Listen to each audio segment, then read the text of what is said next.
Quasi 500 persone in corteo a Trieste per dire no al rigassificatore e al progetto di recupero del Porto Vecchio.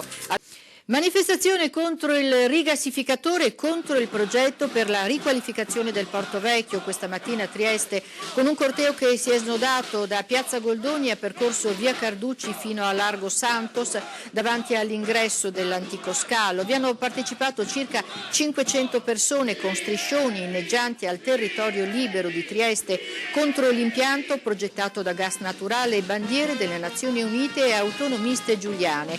La manifestazione autorizzata dalla Questura si è svolta senza incidenti, accompagnata da una fanfara di ottoni.